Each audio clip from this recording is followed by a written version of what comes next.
Dear students, मैं संदीप सिंह, प्रवक्ता भौतिक विज्ञान जेपीआईसी डिजिटल स्टडी के यूट्यूब चैनल पर आपका स्वागत करते हैं। प्रिय विद्यार्थियों, आज हम लोग किसी वस्तु का चंद्रमा पर भार कैसे निकालते हैं इसके बारे में अध्ययन करेंगे। चंद्रमा पर भार किस प्रकार से हम निकालते हैं। चंद्रमा पर भार ज्ञात करने से पहले कुछ बिंदुओं को अवगत कराएंगे।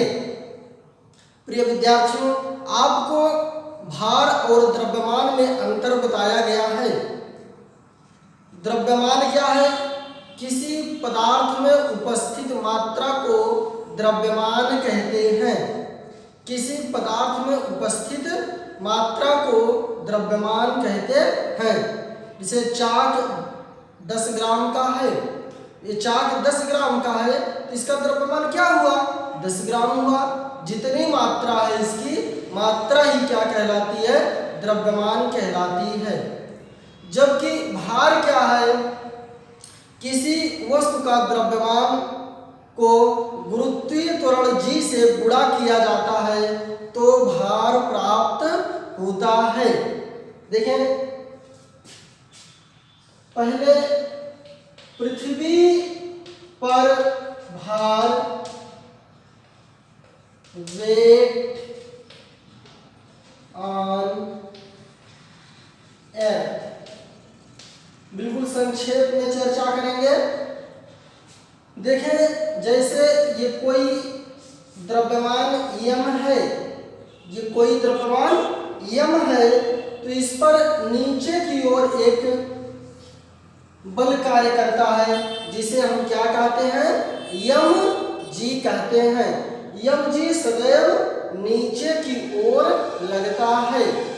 आप जानते हैं यहाँ ऊपर इसको बैलेंस कौन करता है? एक नॉर्मल रिएक्शन इसे बैलेंस करता है। यहाँ पर न्यूटन के तीसरे नियम के अनुसार प्रत्येक क्रिया बल का एक प्रतिक्रिया बल होता है। इस नियम को क्रिया प्रतिक्रिया नियम भी कहते हैं। यहाँ क्या हो गया? R बराबर mg हो गया। ये जो आप mg देख रहे हैं इसी को हम W से प्रदर्शित करते हैं। यही क्या कहलाता है? भार कहलाता है। इसका मात्रक क्या होता है? इसका मात्रक न्यूटन होता है। जो मात्रक बल का होता है वही मात्रक भार का भी होता है। आपको एक बात की जानकारी और होनी चाहिए कि जो चंद्रमा है, चंद्रमा का भार कम है। चंद्रमा का भार कम है और पृथ्वी का भार ज्यादा है। तो ये जो mg होगा ये पृथ्वी पर ज्यादा होगा। कहां पर ज्यादा होगा? ये पृथ्वी पर ज्यादा होगा और जबकि चंद्रमा पर कम होगा। कहां पर कम होगा? चंद्रमा पर कम होगा और पृथ्वी पर ज्यादा होगा। क्यों? ऐसा इसलिए है कि पृथ्वी का भार ज्यादा है। जब पृथ्वी का द्रव्यमान ज्यादा है, पृथ्वी का भार ज्यादा है, तो ऐसी स्थिति में गुरुत्वाकर्षण बल जो लगेगा, आप जानते हैं, आपको पढ़ाया गया है, गुरुत्वाकर्षण बल से आप लोग परिचित हैं। जो गुरुत्वाकर्षण बल लगेगा वो चंद्रमा पर कम लगेगा और जबकि पृथ्वी पर ज्यादा लगेगा। इसका मतलब एक बात ये तो स्पष्ट है कि जो चंद्रमा पर भार होगा उसके भार में क्या आएगी? कमी आएगी। बिल्कुल स्पष्ट हुआ होगा। जब पृथ्वी का भार ज्यादा है, पृथ्वी का द्रव्यमान ज्यादा है तो यहाँ पर पृथ्वी पर किसी वस्तु का भार भी ज्यादा होगा। क्यों? क्योंकि गुरुत्वाकर्षण बल का मान ज्यादा होगा। चंद्रमा का भार कम है, वहां पर गुरुत्वाकर्षण बल का मान भी कम होगा। इसलिए किसी वस्तु का भार चंद्रमा पर पृथ्वी की अपेक्षा कम होगा। बिल्कुल स्पष्ट हुआ। अच्छा ठीक, गुरुत्वाकर्षण बल, हाँ ठीक। गुरुत्वाकर्षण बल क्या है? इस ब्रह्मांड में स्थित दो पिंडों के बीच लगने वाले आकर्षण बल को गुरुत्वाकर्षण बल कहते हैं। समझ में आया? ओके। देखिए, चंद्रमा, हमने ये देखा कि जो चंद्रमा का भार है वो क्या है? कम है। तो किसी वस्तु का, आप ये देखें, किसी वस्तु का चंद्रमा पर भार बटे किसी वस्तु का पृथ्वी पर भार बराबर 1/6। ये सूत्र है, इसको आपको पता होना चाहिए और इसका डेरिवेशन आपके यहाँ नहीं है। सिर्फ आप इतना जानिए कि चंद्रमा पर किसी वस्तु का चंद्रमा पर भार, किसी वस्तु का पृथ्वी पर भार बराबर 1/6 होता है। अब यहाँ से यदि हम देखिए, किसी वस्तु का चंद्रमा पर भार बराबर 1/6 गुणे किसी वस्तु का पृथ्वी पर भार, ये देखें, ये हमारा मेन सूत्र हो गया। यदि इसका मतलब किसी वस्तु का पृथ्वी पर भार पता हो, किसी वस्तु का पृथ्वी पर भार पता हो, उसका 1/6 कर देंगे, चंद्रमा पर भार आ जाएगा, चंद्रमा पर भार आ जाएगा। देखें, एक उदाहरण समझें। एक वस्तु का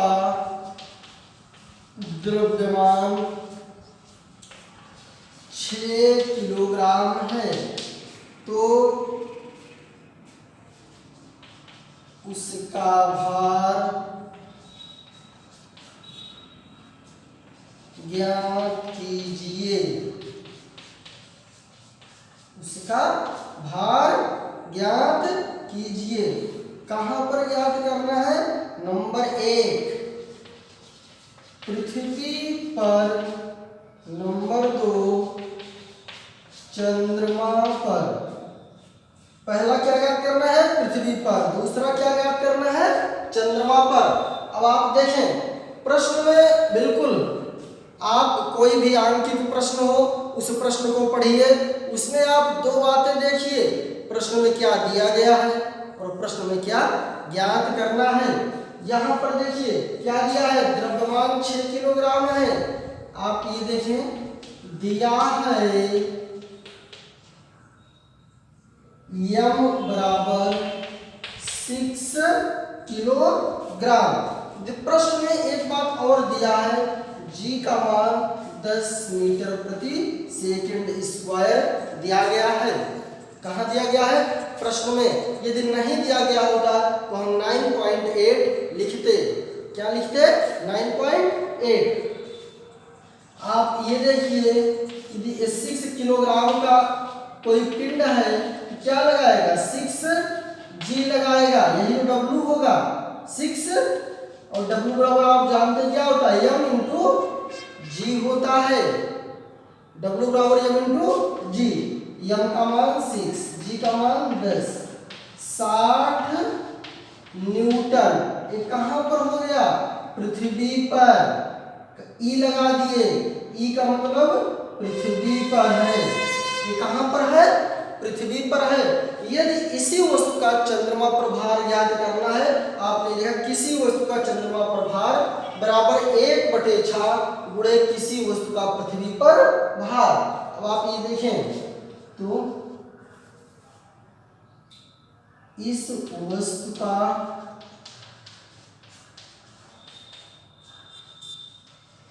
चंद्रमा पर